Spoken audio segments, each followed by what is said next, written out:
हे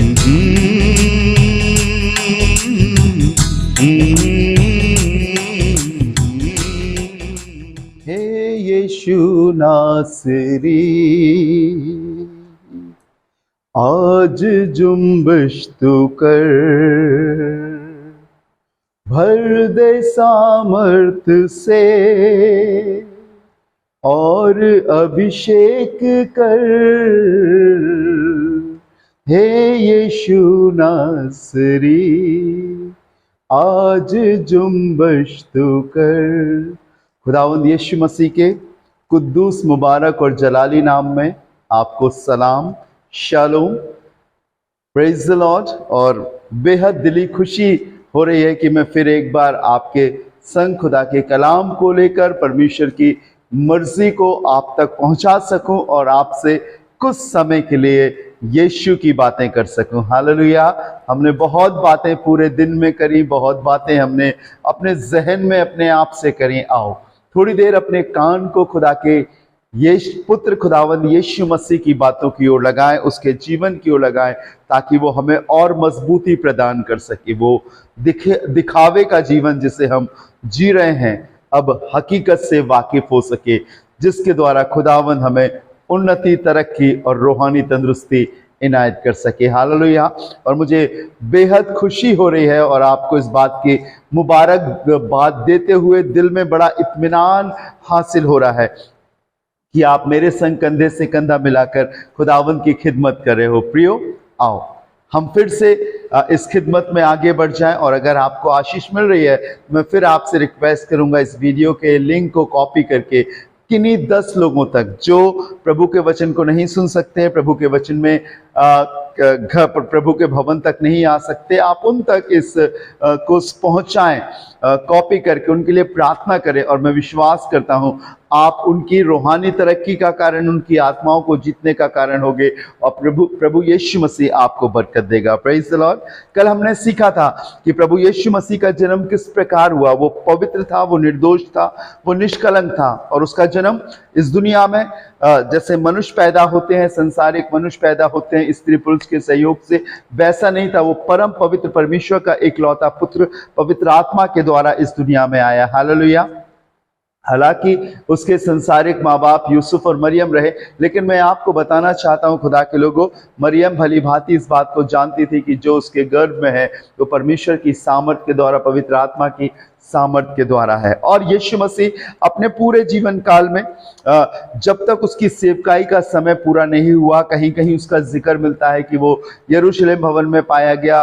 और जब हम और भी किताबों को पढ़ते हैं तो यीशु मसीह के विषय में हमें वृत्तांत मिलता है कि वो अपनी 30 साल की उम्र तक अपने पिता, अपनी माता के संग जो संसारिक उसे सौंपे गए थे उनके संग रहा, अपने पिता के संग उसके कामों में हाथ बटाता था। अपनी माता मरियम की जो संसारिक उसकी माँ थी, उसकी आज्ञाओं को मानकर अपने जीवन को आगे बढ़ाया करता था। और हर पल में, हर क्षण में वो एक मानवीय रूप में रहकर, जब तक परमेश्वर ने उसे आगे बढ़ने को नहीं कहा था कि अब तू अभी आगे मत जाना, ये काम मत करना, वो अपने माँ बाप के अंडर में अपने घर में रहा और वहीं पर रहकर उसने उन सारे कामों को, उन सारी आज्ञाकारिता को जिसे आज जवान लोग अनदेखा कर देते हैं, उसने उनके अधीन रहकर उन सारी चीजों को सीखा। लेकिन जब वो 30 साल का हुआ, एक जवान हुआ, जब 30 साल की उम्र में, तब परमेश्वर ने जो उसके लिए नियुक्त समय ठहराया था, अब उसको आगे बढ़ना था, उसको सेवकाई करनी थी, उसको वो सारी चीजों को करना था जिसके द्वारा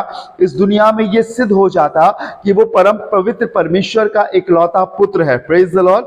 अगर मेरी बेटी के पास आधार कार्ड है, या मेरी बेटी के पास पैन कार्ड है, या उसके पास वोटर आईडी कार्ड है, तो उसमें उसके पिता का नाम लिखा जाता है, ठीक है ना, फलाने की डॉटर, फलाने की बेटी, ऐसे करके लिखा जाता है और एक बच्चे के संग उसके पिता का नाम जुड़ा होता है। अब सवाल ये था कि यीशु का जन्म तो हो गया था, लेकिन अब उसकी सेवकाई कैसे शुरू हो, वो कैसे प्रकट हो सके। तो परमेश्वर ने पहले से ही एक व्यवस्था ठहरा रखी थी, एक नियम बना रखा था कि वो लोगों पर या इस्राएल पर या उस समय के लोगों पर कैसे प्रकट हो। और जैसे आपने जकरिया नबी की किताब और बहुत सारे खुदा की नबूवतों में पढ़ा होगा कि उस समय जंगल में एक पुकारने वाले का शब्द सुनाई दिया और वो मधु और टिड्डियां खाया करेगा, ऐसे करके बहुत सारी नबूवतों को। और यूहन्ना जो बपतिस्मा देने वाला था, जो पैदा हुआ था, और वो यीशु मसीह की गवाही को देता था और कहता था जो मेरे बाद आने वाला है उसके मैं जूते का बंधन खोलने के लायक नहीं हूं, वो मैं तो तुम्हें पानी से बपतिस्मा देता हूं परंतु वो तुम्हें पवित्र आत्मा से बपतिस्मा देगा। लेकिन वो एक इंसान होने की तबीयत से वो प्रकट करता था, लोग उससे बपतिस्मा लेते थे यरदन नदी के किनारे। मैं चाहता हूं आप थोड़ा सा इस वृत्तांत के विषय में जाने और समझे। मत्ती रचित सुसमाचार उसका 3 अध्याय और उसके 13वें पद से देखिएगा, परमेश्वर ने यीशु मसीह को इस दुनिया में कैसे प्रकट किया। ये मेरा इकलौता पुत्र है, मैंने इसे चुना है, मैंने इसे भेजा है और इस पर विश्वास करो, मैं इससे आनंदित हूं, खुश हूं। सुनिएगा, मत्ती उसका 3 अध्याय उसके 13वें पद से लिखा है, उस समय यीशु गलील से यरदन के किनारे पर यूहन्ना के पास उससे बपतिस्मा लेने आया। ठीक है ना, यीशु परमेश्वर ने यूहन्ना को ठहराया था और इसलिए ठहराया था कि वो इस्राएल पर यीशु मसीह को उस समय के लोगों पर प्रकट कर सके। और खुदावंद ने यूहन्ना से यह कहा था, जिस पर तुम परमेश्वर के आत्मा को, पवित्र आत्मा को कबूतर की नाई उतरते देखना, वही मेरा इकलौता पुत्र है। यूहन्ना बपतिस्मा देता था और बड़े लोग आते थे, बड़े यहूदी लोग आते थे, तमाम लोग आके उससे यरदन नदी में बपतिस्मा लेते थे। लेकिन इस समय सुनिएगा, कुछ अजीब हुआ। परंतु यूहन्ना ये कहकर रोकने लगा कि मुझे तेरे हाथ से बपतिस्मा लेने की आवश्यकता है और तू मेरे पास आया है। यूहन्ना यीशु मसीह से कहने लगा, मैं तुझे बपतिस्मा नहीं दे सकता, क्योंकि उस समय परमेश्वर अपने प्रकाशन को यूहन्ना के जीवन में डाले हुए था और इस बात को उसको बता रहा था कि ये मेरा प्रिय पुत्र है। और यूहन्ना परमेश्वर की उस रेवोल्यूशन को सुनकर उसके सामने आकर अपने आप को बहुत कमजोर या दुर्बल सा महसूस कर रहा था और उसे ऐसा लग रहा था ये तो परम प्रधान का पुत्र है, मैं तो एक मनुष्य हूं। ठीक है ना। पर मैं आपको बताना चाहता हूं आगे क्या लिखा हुआ है 15वें पद में। यीशु ने उसको उत्तर दिया कि अब तो ऐसा ही होने दे, क्योंकि हमें इस रीति से सब धार्मिकता को पूरा करना उचित है। तब उसने उसकी बात मान ली। यीशु मसीह ने जब यूहन्ना से कहा, नहीं तू मुझे बपतिस्मा दे, और जब तू मेरे को बपतिस्मा देगा तो मेरी राइचियसनेस, मेरी धार्मिकता या मेरी रास्तबाजी पूरी होगी। और वो कैसे होगी? रास्तबाजी या धार्मिकता की परिभाषा है परमेश्वर से सही संबंध, अर्थात राइट रिलेशनशिप विद गॉड। और ये बात प्रूफ होने थी। हाँ, लोग अभी तक यीशु मसीह को मरियम या यूसुफ का पुत्र जानते थे, सारी दुनिया के लोग नहीं समझते थे। लेकिन यहां पर बड़ा हुजूम था, यरदन नदी के चारों ओर भीड़ थी, लोगों की बपतिस्मा लेने की कतार लगी हुई थी। और यीशु मसीह यूहन्ना से कह रहा है कि जब तू मुझे बपतिस्मा देगा तो मेरा पिता इस बात को प्रूफ करेगा कि मैं सिर्फ मरियम और यूसुफ का नहीं, लेकिन परमेश्वर का पुत्र हूं। ये रिलेशन इस समय प्रूफ होगा और परमेश्वर का पाक रूप, परमेश्वर की आकाशवाणी मुझे प्रकट करेगी और तू मुझे प्रकट करेगा। क्योंकि यहूदी और उस समय के लोग यूहन्ना पर बहुत विश्वास करते थे। अब सुनिएगा, आगे लिखा हुआ है 16वें पद में, और यीशु बपतिस्मा लेकर तुरंत पानी में से ऊपर आया और देखो उसके लिए आकाश खुल गया और उसने परमेश्वर के आत्मा को कबूतर की नाई उतरते और अपने ऊपर आते देखा। जैसे ही उसने बैप्टिज्म लिया, डुबकी लगाई उस यरदन नदी में, यूहन्ना ने उसे बपतिस्मा दिया। बाइबल में लिखा है आकाश खुल गया और परमेश्वर की आत्मा कबूतर की नाई उस पर उतरी और उस ऊपर आते हुए देखा। 17वें पद में लिखा, और देखो ये आकाशवाणी हुई कि ये मेरा प्रिय पुत्र है जिससे मैं अत्यंत प्रसन्न हूं। अभी तक यूहन्ना ने जितने लोगों को बपतिस्मा दिया था, किसी के लिए आकाश नहीं खुला था, किसी के लिए भविष्यवाणी नहीं हुई थी, किसी ने उस समय ऐसे खुले रूप में परमेश्वर की आवाज को नहीं सुना था। हाँ, लोगों से परमेश्वर की आवाज का जिक्र तो सुना था, वो आवाजें बंद हो गई थी, लेकिन इस समय आकाश खुल गया। इस समय परमेश्वर की आवाज वहां गूंज गई। कबूतर परमेश्वर की आत्मा के रूप में, पवित्र आत्मा के रूप में यीशु पर डेरा किया। अब ये बात प्रूफ हो रही है, और क्या खुदावंद प्रूफ कर रहा है, ये मेरा प्रिय पुत्र है। हालेलुया।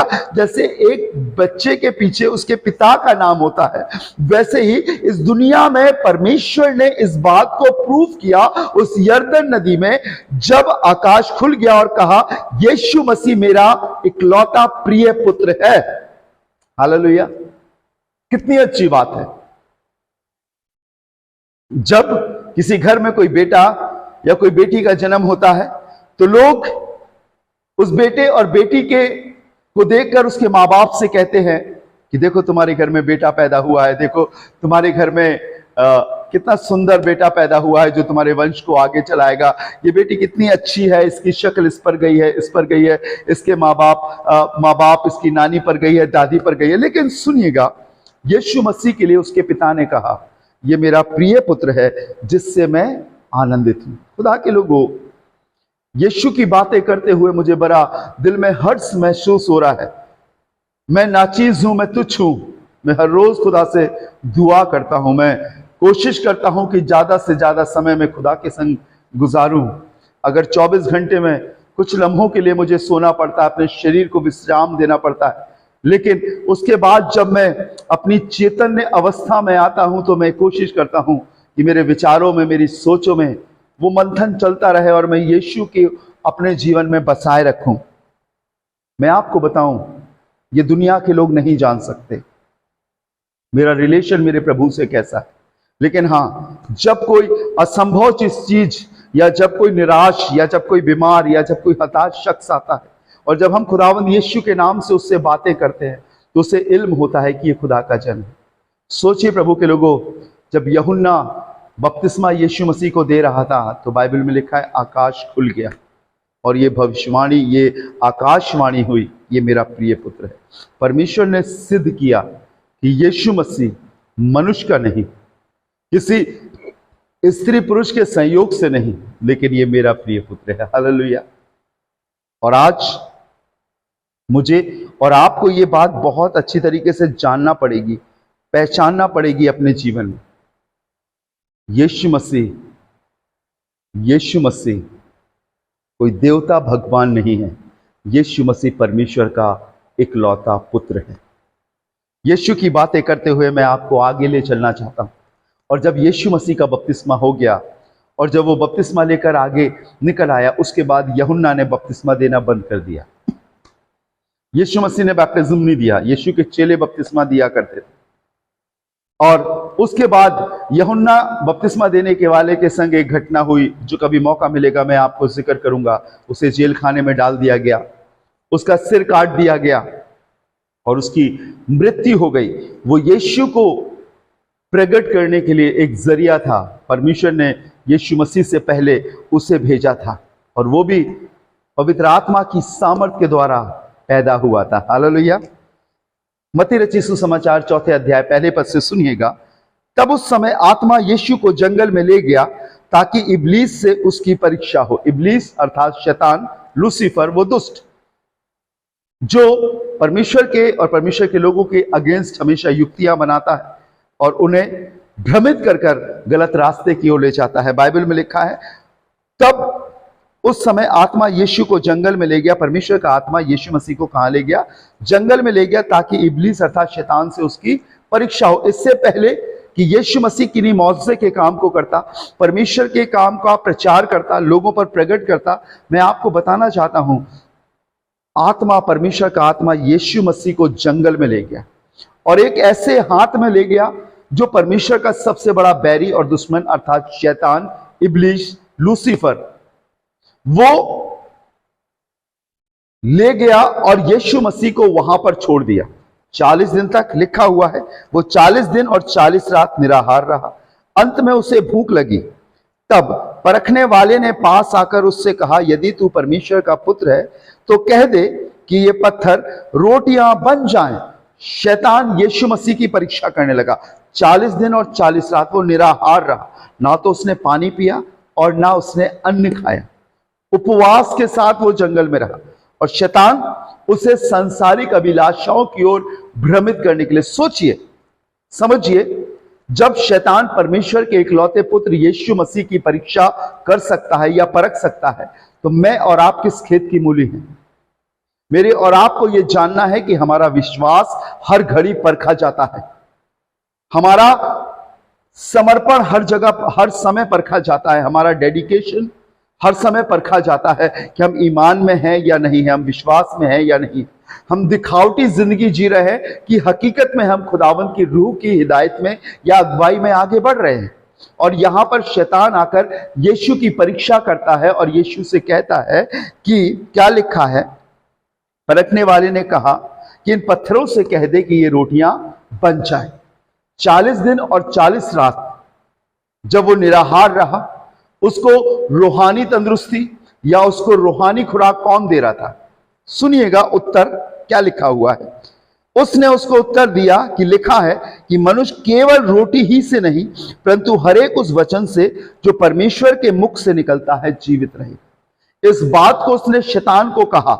उत्तर देने का कोई प्रयोजन जान नहीं पड़ता था, लेकिन उसने इस बात का उत्तर दिया कि मनुष्य रोटी ही से नहीं, वो रोटी जो उसके शरीर को ताकत पहुंचाती है उससे नहीं, लेकिन उससे भी शक्तिशाली एक चीज है, वो है परमेश्वर का वचन जो उसके मुख से निकलता है।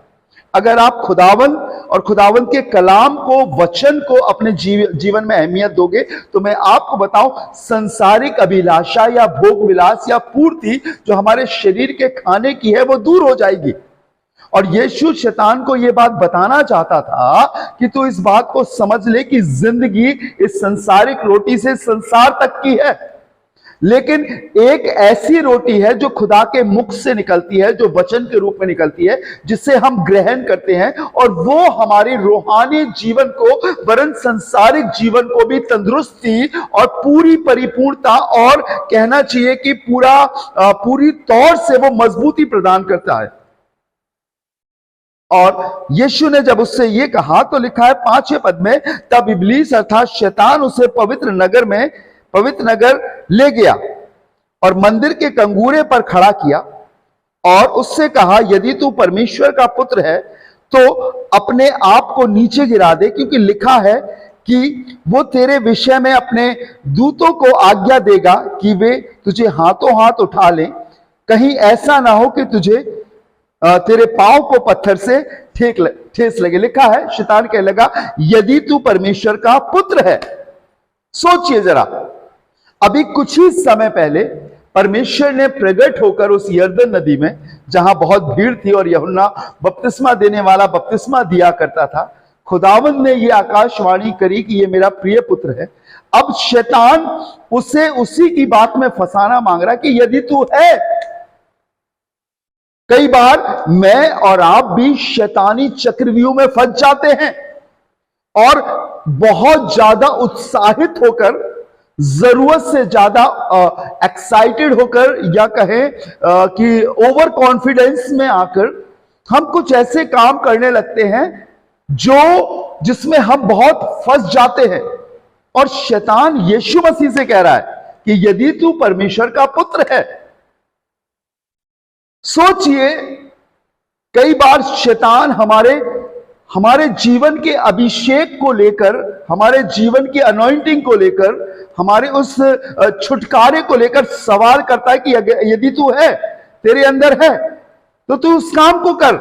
मैं आपको बताना चाहता हूं, हर एक चीज का, हर एक काम का एक समय है, हर एक छुटकारे का, हर एक बात का एक समय है। और शैतान हमें अति उत्साहित कर हमारी मानसिकता को अपने अंडर में लेकर हमें मिसयूज करता है। जहां हमें जो चीज नहीं करना है वो भी करवाता है। और इस बात का इल्म या एहसास हमें कराता है कि अगर तू सच में उद्धार पाया हुआ शख्स है, यदि सच में तेरे गुनाहों की माफी हो गई है, तू अपने आप को परमेश्वर की संतान कहता है, बेटा या बेटी कहता है, तो तू ये करके दिखा। और हम उसकी आवाज को सुनकर, परमेश्वर की नहीं, शैतान की आवाज को सुनकर आगे बढ़ जाते हैं। पर सुनिएगा, जब शैतान ने यीशु मसीह से कहा कि यदि तू परमेश्वर का पुत्र है तो अपने आप को नीचे गिरा दे, क्योंकि लिखा है कि वो तेरे विषय में अपने दूतों को आज्ञा देगा और वे तुझे हाथों हाथ उठा लेंगे, कहीं ऐसा ना हो कि तेरे पांव को पत्थर से ठेस लगे। शैतान भली भांति कलाम को जानता था। भजन संहिता की किताब में यह नबूवत लिखी है, भली भांति जानता था, और यीशु से कह रहा था कि अब जो लिखा है उसे पूरा कर। सुनिए खुदा के लोगों, बाइबल बताती है मनुष्यों की आज्ञा मानने से बढ़कर परमेश्वर की आज्ञा मानना है, शैतान की आज्ञा मानने से बढ़कर परमेश्वर की आज्ञा मानना है, या उसके वचन के अनुसार अपने आप को चलाना है। यीशु ने क्या उत्तर दिया सुनिएगा। 7वें पद में यीशु ने उससे कहा, यह भी लिखा है कि तू प्रभु अपने परमेश्वर की परीक्षा कर, परीक्षा ना कर। शैतान थोड़ी सी बातें, कई बार जब हम खुदावंद यीशु मसीह के नाम से प्रचार करते हैं, वचन की मलामत करते हैं या खिदमत करते हैं या प्रचार करते हैं, हमें बहुत सारी चीजें नहीं मालूम है। हम सिर्फ अपने ज्ञान या इल्म के अनुसार ही प्रचार करते हैं। लेकिन यीशु की बातों में एक बात यह अहम थी कि यीशु जो परमेश्वर का इकलौता पुत्र था, परमेश्वर के कलाम से पूर्ण रूप से वाकिफ था। परमेश्वर का इकलौता पुत्र अभिषिक्त था।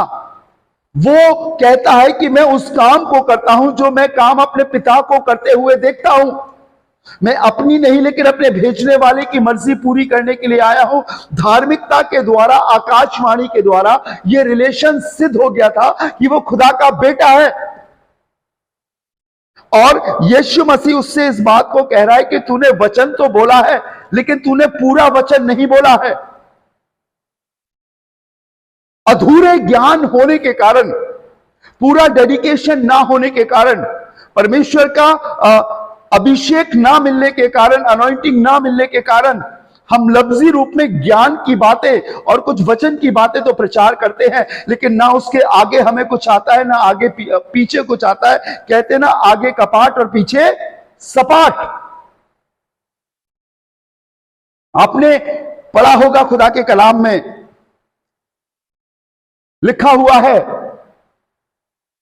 सिकवा महायाजक के 7 बेटे थे और वो भी इसी काम को किया करते थे। एक दिन की बात है, जब वो दुष्ट आत्मा निकालने के लिए गए, एक लड़के के अंदर दुष्ट आत्मा थी, और जब आमने सामने थे वो उस लड़के के और इसके बेटे, तो कहने लगे, जिस नाम से पौलुस आज्ञा देता है उसी नाम से हम तुझे आज्ञा देते हैं कि इसमें से निकल जा। तब दुष्ट आत्मा से ग्रसित शख्स ने कहा, यीशु को हम जानते हैं और पौलुस को हम पहचानते हैं, पर तुम कौन हो? और उसके बाद ये लिखा है कि उस जवान ने उन पर इतना उपद्रव किया कि वो वहां से नंगे होकर भागे। हम कामों को देख तो रहे हैं कि वो कैसे कर रहे हैं, लेकिन वो काम करने की शक्ति कहां से आ रही है वो हम नहीं जान पा रहे हैं। कई बार जब हम यीशु के नाम से खड़े तो होते हैं, हम सिर्फ उतनी स्ट्रेंथ में खड़े होते हैं जितना हमने जमा किया है, लेकिन हमारे पीछे कुछ भी नहीं है कि आगे जो हमें ले जा सके। हम फिर से खाली हो जाते हैं, हमारे पास भरने का जरिया नहीं है। या तो हम किताबों को पढ़ते हैं, या हम किसी के मैसेज को सुनते हैं, या आयतों पर आयतें लिखते हैं और दे दनादन मारते चले जाते हैं, लेकिन हम उसकी गहराइयों में नहीं है। यीशु मसीह ने शैतान को कहा, तूने ये बात बोली तो है, लेकिन यह भी लिखा है कि तू जान ले कि तू प्रभु अपने परमेश्वर की परीक्षा ना कर। यीशु मसीह सिर्फ दुनिया का प्रभु या परमेश्वर नहीं था, यीशु मसीह शैतान का भी प्रभु और परमेश्वर था। इस बात का इल्म यीशु को भली भांति था। जिस खुदा की आप खिदमत कर रहे हो, जिस खुदा के नाम से आप आगे बढ़ रहे हो और उसके नाम से दुनिया को सुसमाचार सुना रहे हो, क्या आपको मालूम है कि अंत में क्या होगा? आप कहीं सुनी बातें कर रहे हो या खुदा के संग वक्त बिताते हो? आपने संस्थाएं और चर्च तो खोल लिए हैं, क्या आपके पास सच में खुदाई संबंध है या नहीं? आपको ऊपर से दिया जाता है कि नहीं? बाइबल बताती है मनुष्य जब तक कुछ प्राप्त नहीं कर सकता जब तक उसे ऊपर से ना दिया जाए। यूहन्ना ने जब यीशु को बपतिस्मा दिया तो इसलिए बपतिस्मा नहीं दिया कि वो बपतिस्मा देने वाला था, वो इसलिए बपतिस्मा देता था कि यीशु को प्रकट कर सके कि ये परमेश्वर का पुत्र है, और उसके बाद यीशु के बाद उसने बपतिस्मा नहीं दिया। हमें उस बात का ज्ञान होना जरूरी है। जिस खुदा के विषय में हम प्रचार कर रहे हैं, जिस यीशु की बातों को हम कर रहे हैं, क्या हम उस यीशु को जानते हैं? हमने यीशु के नाम से दुआ तो करी है, हमने यीशु के नाम से प्रचार तो किया है, हम यीशु के नाम से अपने हाथों को तो जोड़ते हैं, सजदा भी करते हैं। क्या हम उससे वाकिफ हैं? नहीं। क्योंकि आप यीशु को जान जाओगे तो आपकी संस्था से, आपके चर्च से, आपके जीवन से, आपके पत्नी के जीवन से, आपके घर से पाप दूर हो जाएगा। और अगर आप पाप में जिंदगी जी रहे हो तो आप यीशु मसीह को नहीं जानते हो, उसकी बातों को नहीं जानते हो, उसकी सामर्थ्य को नहीं जानते हो। सिर्फ आप एक रिवाज पूरा कर रहे हो जैसे दुनिया की दूसरी जातियां कर रही। और हम सिर्फ एक दिखावे का एक ढोंगी जीवन जी रहे हैं। हम अपने अंदर शैतान को पनपा रहे हैं, व्यभिचार को, गंदे कामों को, घृणा को, दुष्टता को, ईर्ष्या को, बुराइयों को हम अपने जीवन में पनपने दे रहे हैं। क्योंकि हमने वचन का एक हिस्सा तो पढ़ा है, लेकिन वचन का पूरा हिस्सा हमने नहीं पढ़ा है। हमने यह पढ़ा है कि लोगों के लिए प्रार्थना करो, हमने यह पढ़ा है कि सुसमाचार प्रचार करो, लेकिन हमने यह नहीं पढ़ा है कि पहले हमें अपने गुनाहों की माफी मांगना है, हमें अंगीकार करना है, हमें पाप करना छोड़ना है, हमें उसके अभिषेक में आना है, हमें परमेश्वर की मर्जी को अपने जीवन में सबसे पहला स्थान देना है। हमने इन बातों को नहीं पढ़ा है। और शैतान से यीशु मसीह ने यही कहा, ठीक है मेरे विषय में यह लिखा है, भजन संहिता में नबियों ने नबूवत की है, लेकिन यह भी लिखा है कि तू प्रभु अपने परमेश्वर की परीक्षा ना कर। हालेलुया। क्या एक बेटा अपने बाप को परख सकता है? कभी नहीं। लेकिन एक बाप अपने बेटे को परख सकता है। यीशु मसीह तो सारी सृष्टि में पहलौठा है। इससे पहले की सृष्टि बनी, इससे पहले कि सब कुछ अस्तित्व में आया, बाइबल बताती है वचन परमेश्वर है और वचन परमेश्वर के साथ है। यीशु मसीह पिता में था और पिता उसमें था और वो बढ़ते थे। तो ये शैतान क्या है? सुनिएगा आगे। फिर शैतान उसे एक बहुत ऊंचे पहाड़ पर ले गया और सारे जगत के राज्य और उसका वैभव दिखाकर उससे कहा, सुनिएगा, कि यदि तू गिरकर मुझे प्रणाम करे तो मैं ये सब कुछ तुझे दे दूंगा। Praise the Lord. कुलुस्सियों और इफिसियों की पत्री बताती है कि सब कुछ उसी के द्वारा और उसी के लिए बनाया गया, उसी ने बनाया अपने लिए, और शैतान उसकी चीजों को उसी को देने के लिए करा। सोचिए जरा, आपको मालूम है बाइबल बताती है जितनों ने उसे ग्रहण किया उसने उन्हें परमेश्वर का संतान होने का, औलाद होने का हक बख्शा, तौफीक दी। जो कुछ आपको खुदा ने दिया है, शैतान आपको गुमराह करके, आपके मन को, आपके जीवन को भ्रमित करके और आपसे यह कहता है कि तू ऐसा काम कर तब मैं तुझे ये चीजें दे दूंगा। जो कुछ यीशु मसीह का था शैतान उसी को देने के लिए उससे कह रहा है। बाइबल में लिखा है आकाश और पृथ्वी का सारा अधिकार यीशु मसीह का है। जो कुछ कायनात में हम आंखों से देखते हैं वह अनदेखा भी है, चाहे वो सिंहासन हो, प्रधानताएं हो, अधिकार हो, सब कुछ उसी के द्वारा बनाया गया और उसी की चीज को सोचिए जरा। आपको मालूम है जब आप सच्चाई से यीशु मसीह को ग्रहण करते हो, उस पर विश्वास करते हो, अपने जीवन में उसे सबसे पहला स्थान देते हो, उसकी पाक रूह की अगुवाई में, उसके अभिषेक में होकर अपने जीवन को जीते हो, ये राइट्स आपको भी मिलते हैं। रोमियो की किताब में लिखा है अंत के दिनों में परमेश्वर के पुत्र प्रकट होंगे जो इस सृष्टि को श्राप से छुड़ाएंगे। वो कौन है? वो मैं और आप है, जो उसके अभिषेक में, उसकी रूह की अगुवाई में, कलाम की हिदायत में आगे बढ़ते हैं। और आज भी जब हम यीशु के नाम से प्रार्थना करते हैं तो दुष्ट आत्माएं निकलती। जब हम यीशु की मोहब्बत का बयान करते हैं तो लोग यीशु को ग्रहण करते हैं। जवान पाप करना छोड़ देते हैं, बुजुर्ग यीशु के लिए उठ खड़े होते हैं, बेटियां यीशु की हम के लिए उसके भवन में आने लगती है। क्यों? क्यों? सोचो जरा, क्यों? क्योंकि उसके नाम में वो सामर्थ है, उसके अभिषेक में वो सामर्थ है। ये सारे अधिकार हमें यीशु मसीह में होकर पवित्र आत्मा के द्वारा हमें मिलते हैं। हमारे जीवन में, हमारे रूहानी शरीर में, वरन जिस्मानी शरीर में भी वास करने लगते हैं। अंदरूनी शरीर, आत्मिक शरीर, संसारिक शरीर पर हावी होने लगता है। और ये उंगलियां, ये हाथ, ये आदतें, ये स्वभाव भी यीशु का होने लगता है। ये पाप, ये हाथ जो पाप करने के लिए उठते थे, ये जुबान जो गाली और बुराई के लिए उठती थी, अब ये यीशु की महिमा के लिए उठने लगी। अब इससे यीशु की बातें होने लगी हैं। क्यों? अधिकार, सब कुछ उसी में। सोचिए, शैतान परमेश्वर के इकलौते पुत्र यीशु को इस परीक्षा में डालकर इस बात को उससे कह रहा है कि यदि तू झुककर मुझे प्रणाम करे। सुनिएगा यीशु ने क्या कहा। तब यीशु ने उससे कहा, हे शैतान, दूर हो जा, क्योंकि लिखा है कि तू प्रभु अपने परमेश्वर को प्रणाम कर और केवल उसी की उपासना कर। Praise the Lord.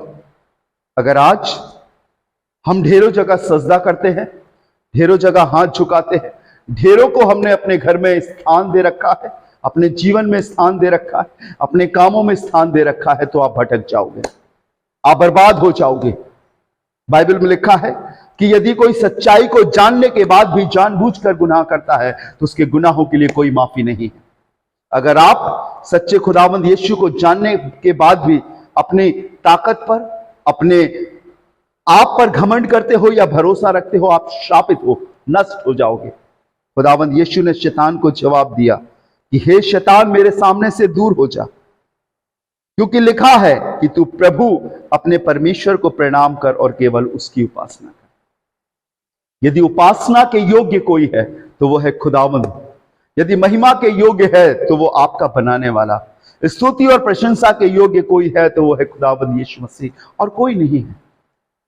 और शैतान को यीशु मसीह ये जता देना चाहता है कि सुन, मैं उस पिता की मर्जी को पूरा करने के लिए आया हूं। मेरे ध्यान में, मेरे जहन में, मेरी सोचों में मेरा पिता बसता है। मैं अपनी नहीं लेकिन अपने भेजने वाले की मर्जी को पूरा करने के लिए आया हूं। और लिखा हुआ है, तब शैतान उसके पास से चला गया और देखो स्वर्गदूत आकर उसकी सेवा करने लगे। हालेलुया। आसमानी फरिश्ते आ गए और उसकी सेवा करने लगे। इब्रानियों की पत्री बताती है कि हर एक विश्वास करने वाली आत्माओं के संग, हर एक विश्वास करने वाले मनुष्य के संग जिन्होंने अपने जामे को यीशु के खून से धोकर शुद्ध किया है, उसकी पाक रूह की अगुवाई में जीवन जीते हैं, उसके अभिषेक में होकर जीवन को जीते हैं, आसमान के फरिश्ते आसमान से जमीन पर आकर उनकी हिफाजत करते हैं, उनकी रक्षा करते हैं। हाँ, यही तो वो बात है जो आपको संसार में नहीं मिलेगी। ये यीशु की बातें। हालेलुया। और मैं और भी आपको स्टेप बाय स्टेप बताऊंगा कि यीशु मसीह की बातों में से उन बातों को जो सचमुच हम नहीं जानते, हम सीखे। यीशु मसीह साधारण मनुष्य नहीं था। यीशु मसीह साधारण प्रभु नहीं था। यीशु मसीह कोई देवता या भगवान नहीं था। यीशु मसीह को किसी मनुष्य ने नहीं रचा और सृष्टि नहीं करी। वो अपने आप में एक परमेश्वर था, अपने आप में पूरी सामर्थ रखता था। वो सर्वश्रेष्ठ था, वो आला था। उसके बराबर मैंने दुनिया में एक बंदे को भी नहीं देखा, किसी भगवान या देवता को भी नहीं देखा जैसा वो था।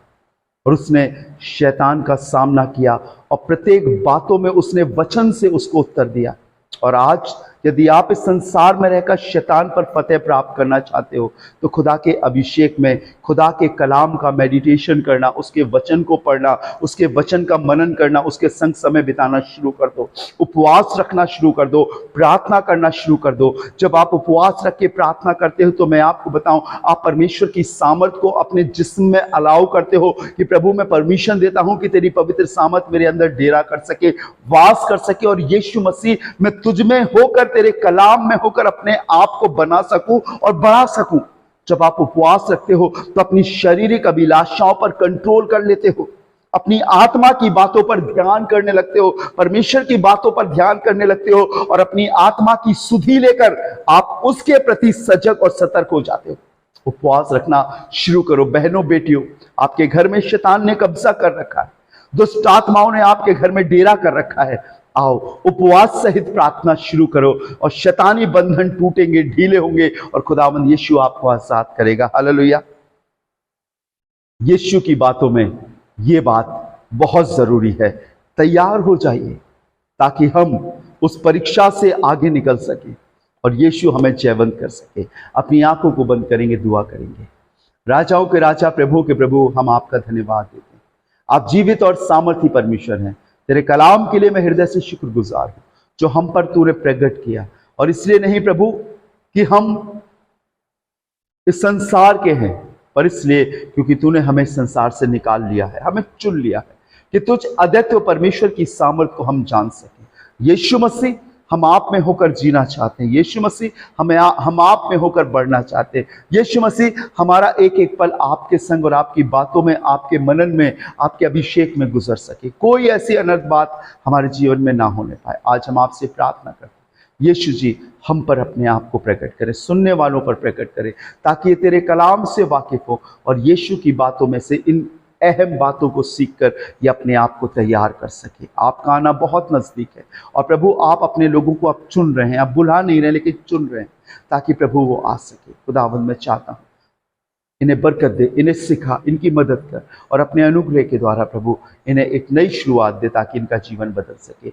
सारा आदर महिमा आपको देते हैं और खुदावंद यीशु के नाम से मांगते हैं, आमीन आमीन।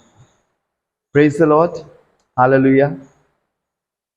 खुदावंद यीशु मसीह के नाम की महिमा हो। मैं आपसे रिक्वेस्ट करूंगा, अगर आपने कुछ आशीष पाई है तो आओ हम इन आशीषों की बातों को शेयर करें और दूसरों तक पहुंचाएं। इस वीडियो के लिंक को कॉपी करके अपने किन्हीं 10 मित्रों तक पहुंचाइए, उनके लिए प्रार्थना कीजिए। हो सकता प्रभु उन्हें चुन ले और उसमें से निकाल ले और मेरे संग सेवा में, इस सेवा में कंधे से कंधा मिलाकर मेरी सहायता करें ताकि मैं प्रभु का सेवक कहला सकूं और कुछ नहीं। यही मेरे लिए बहुत है। प्रभु आपको बहुत बरकत दे, खुशी से भरे, आशीषों से भरे और आप उन्नति करने पाओ। May God bless you. जय मसीह।